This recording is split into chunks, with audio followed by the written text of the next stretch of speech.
You're under arrest for trespassing on HOA property. That's what the officer said, right before snapping cold cuffs on my wrists. All because I wouldn't bend the knee to Delilah Fairmont's little lake, pay her $500 a month for water that's been public since before she was born. The kicker?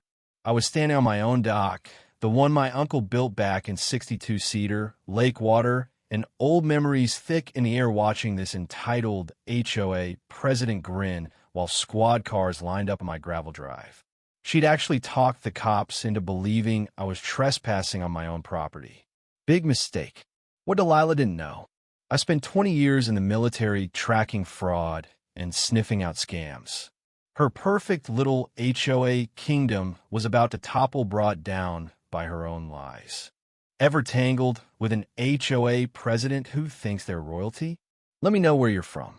Here's where the story really kicks off. Name's Jake Brennan, and 6 months ago, inheriting Uncle Roy's lake cabin felt like the luckiest break of my life.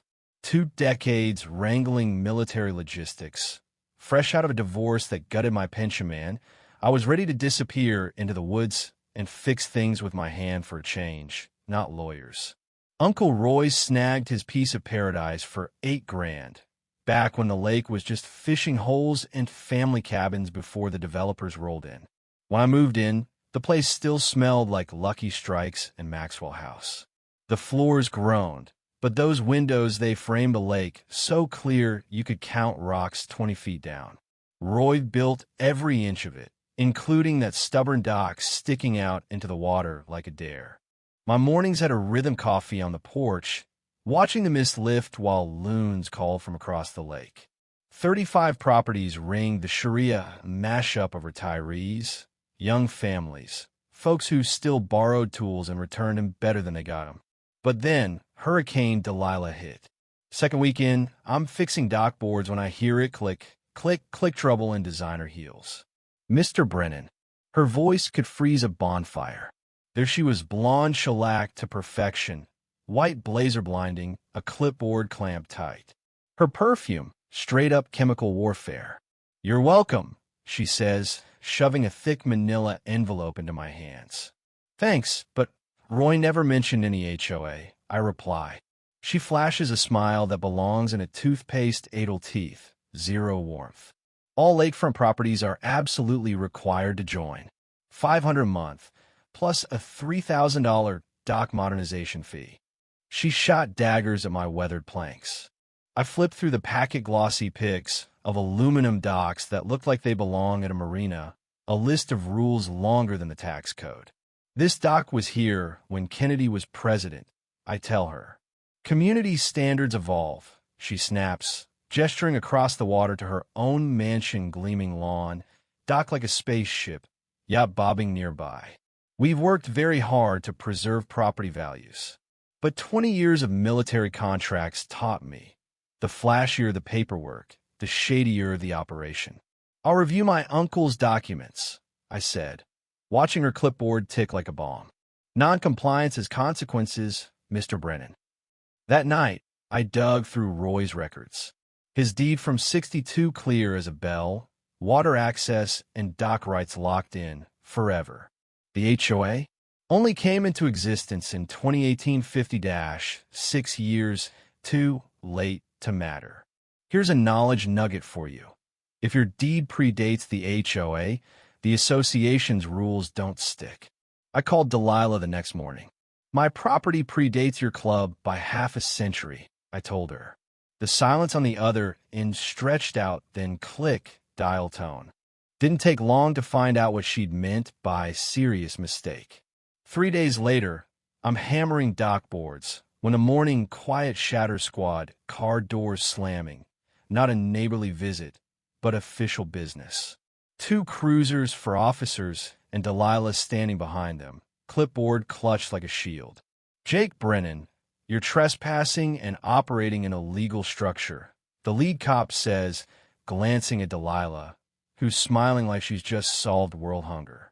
She hands over a stack of bylaws, photos, survey reports with fancy county seals. But she didn't know who she was dealing with. I've seen guys try to requisition Ferraris as tactical vehicles always with perfect paperwork.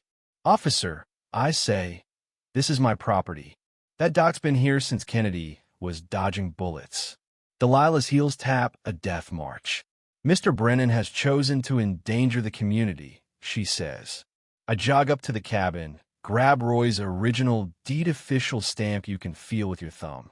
The cops huddle over it. Delilah's fingers drum like angry woodpeckers. The lead officer reads, water rights dating back to 1962. Your HOA was formed in 2018. Sorry for the confusion, Mr. Brennan. But Delilah? She couldn't help herself. As the cops left, she called City Hall, demanding immediate inspection for unsafe dock conditions. What she didn't realize was she'd just created a paper trail of harassment gold in any courtroom. That afternoon, I took the fight to the courthouse, with Betty the records clerk helping me dig. Turns out of 35 properties, only 18 had ever joined the HOA. The rest, like mine, were grandfathered in or explicitly exempt. The real kicker? Delilah's own dock was 15 feet on estate land. That evening, Earl Kowalski stopped by, a six-pack in hand. "Jake, you're the first to make her sweat." Just then, Delilah's yacht prowled Upingeon rumbling, her watching us through sunglasses, wake slapping my dock. "Round one to you?" Earl grinned, but she's just getting started. Next morning, orange plastic barriers appeared at the lake entrance, marked private HOA waters. Members only. My phone buzzed. Lake access restricted per County Ordinance 847B. Remove vessel immediately or face prosecution. D. Fairmont, Lake Management Authority. Lady was inventing government agencies now. I cruised over to Earl's Marina. "You catch Delilah's latest art installation?" I asked. "Showed up at dawn with a crew. Looked like D-Day," he replied. Next, a lake security base boat puttered up, bullhorn blaring. "Vacate this restricted waterway per Municipal Directive 847B. Earl muttered, "That's some rock-solid legalese." I called Tom at the county office.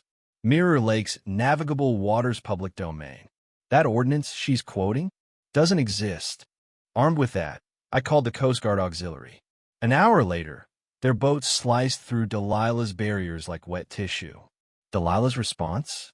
She stormed over in her yacht, clipboard waving, yelling at the Coast Guard until they turned and left her bobbing alone. Her Lake Management Authority vanished, her barriers dumped. But Delilah wasn't done. 2 weeks later, I get served with a thick legal envelope. Remove all structures or face a $75,000 lawsuit. The letterhead was so fancy, I almost laughed. Delilah's lawyer, Marcus Whitman, was known for bullying people into out-of-court settlements. I call my buddy Dave, Rodriguez Combat Boots, to law degree. "Jake, this is comedy gold," he said. "Prescriptive rights based on community management? That's like saying the mailman owns your house because he's delivered letters for 20 years. Dave drafted a surgical response, try it, and we'll countersue for witness tampering and harassment." Turns out, witness tampering wasn't just a threat. Martha Finley, my neighbor, called in tears. Delilah had tried bribing her to testify that my boat noise scared her cat. Martha stood up at the next HOA meeting and let everyone know that's bribery where I come from. The room erupted. Delilah's jaw hit the floor. Dave dug into the HOA's finances public records. What he found would make the FBI jealous.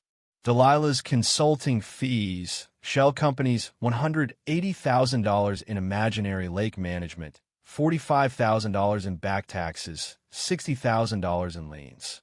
The HOA's insurance? Canceled for non-payment. She was looting the place to cover her own debts. We handed everything to the tax assessor and the environmental agency who started investigations. Meanwhile, Earl and I rallied the neighbors. "Let's start our own association, real protection. Open books, none of our power games." People jumped ship from Delilah's HOA so fast, you'd think it was sinking.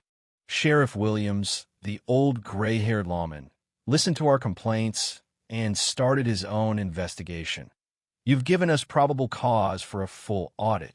The dominoes started to fall, but Delilah, cornered, started making mistakes. Someone sabotaged my boat, flooded the engine compartment. My security camera caught her in the act. Sheriff Williams charged her with vandalism. Then she tried bribing more neighbors, one of whom was married to a retired state trooper. Everything got reported. Her last-ditch move? She tried to run, loaded her yacht with boxes, and took off at midnight. The Coast Guard stopped her within and Horno lights, multiple investigations pending. By morning, she was back in cuffs. Auction day at the courthouse was like the finale of a reality show. News crews, neighbors, and that yacht on the auction block. I'd lined up my financing, determined to buy the dock and yacht she'd used to terrorize the lake. When the gavel fell, both were mine. Delilah, in a county jumpsuit, watched it all happen. 6 months later, Mirror Lake was peaceful again. The new association thrived. Insurance costs dropped, property values rose, and I started a veterans fishing program on Delilah's old yacht. Turned a symbol of corruption into something good. The moral? Bullies with clipboards don't last forever. Stand your ground, fight smart, and sometimes justice tastes even sweeter when it comes served cold.